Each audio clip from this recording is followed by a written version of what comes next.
Student বিকাশ account খুলতে পারলেও আপনারা এই অ্যাকাউন্টে টাকা ঢুকাইতে পারতেছেন না। সো অনেকেই দোকানে যাইতেছে কিন্তু সেখান থেকে ক্যাশ ইন করতে পারতেছে না, এক কথায় বিকাশে কোনো টাকা ঢুকাইতে পারতেছে না। সো তাদের জন্য আজকের এই সমাধানটি। সো যারা এই ধরনের প্রবলেমে আছেন তারা এই ভিডিওটি দেখতে থাকুন। তো স্টুডেন্ট বিকাশ অ্যাকাউন্ট এবং পার্সোনাল বিকাশ অ্যাকাউন্টে এর ভিতরে কিছু পার্থক্য রয়েছে। সো এই পার্থক্যগুলো কি কি সেটা আপনাদের সামনে তুলে ধরবো।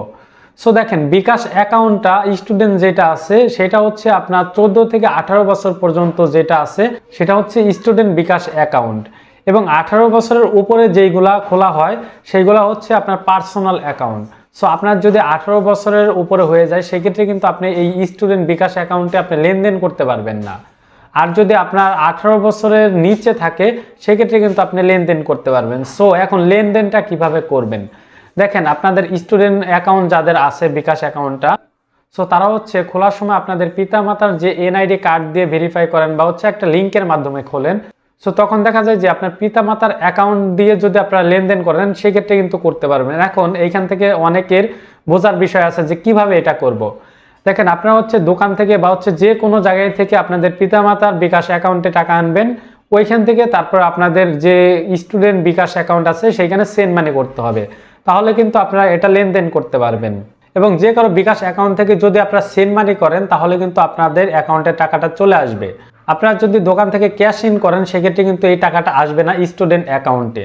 আর পার্সোনাল অ্যাকাউন্টে তো আপনারা সবাই জানেন যে এটা যে কোনো জায়গায় থেকে আপনাদের চলে আসবে টাকাটা। তো এখানে স্টুডেন্ট বিকাশ অ্যাকাউন্ট এবং পার্সোনাল অ্যাকাউন্টের ভিতরে পার্থক্য হচ্ছে 14 থেকে 18 বছর যেটা আছে সেটা হচ্ছে আপনার কি স্টুডেন্ট অ্যাকাউন্ট, মানে জন্ম নিবন্ধন দিয়ে যেটা খোলা হয় সেটা হচ্ছে স্টুডেন্ট অ্যাকাউন্ট বিকাশ অ্যাকাউন্ট, এবং কি আপনাদের এনআইডি কার্ড দিয়ে যাদের খোলা হয় সেটা হচ্ছে আপনাদের কি পার্সোনাল অ্যাকাউন্ট। সো এই পার্সোনালের লিমিট যেগুলো আছে সেগুলো আমি বলবো না, আর স্টুডেন্ট বিকাশ অ্যাকাউন্টের যে লিমিটগুলো আছে সেটা আপনাদেরকে বলে দিচ্ছি। সো আপনারা দিনে হচ্ছে 5,000 টাকা পর্যন্ত লেনদেন করতে পারবেন, তার বেশি কিন্তু আপনারা লেনদেন করতে পারবেন না। এবং মাসে আপনারা সর্বোচ্চ আপনারা 30,000 টাকা পর্যন্ত ক্যাশ আউট করতে পারবেন, এবং ক্যাশ ইন মানে সেন্ড মানি করে আনতে পারবেন 25,000 টাকা পর্যন্ত। সো এখানে কিন্তু আপনাদের একটা লিমিট দেওয়া আছে। সো এই লিমিট অনুযায়ী কিন্তু আপনারা এটা করতে পারবেন, এবং এর থেকে বেশি কিন্তু আপনারা করতে পারবেন না, এটা কিন্তু সম্ভব না এই স্টুডেন্ট বিকাশ অ্যাকাউন্টের মাধ্যমে। সো আপনারা সর্বোচ্চ হচ্ছে কি 30,000 টাকা পর্যন্ত ক্যাশ আউট করতে পারবেন। তো আপনারা যদি সেন্ড মানি করে বিকাশ অ্যাকাউন্টে টাকা আনেন, বিশেষ করে স্টুডেন্ট অ্যাকাউন্ট যেটা আছে সেটাই, তাহলে কিন্তু আপনাদের এটা চলে আসবে। আপনারা যদি ক্যাশ ইন করেন তাহলে কিন্তু এটা আসবে না। ঠিক আছে, সো আশা করি সবাইকে বুঝাইতে পারছি যে কি কারণে আপনারা টাকাটা আনতে পারতেছেন না।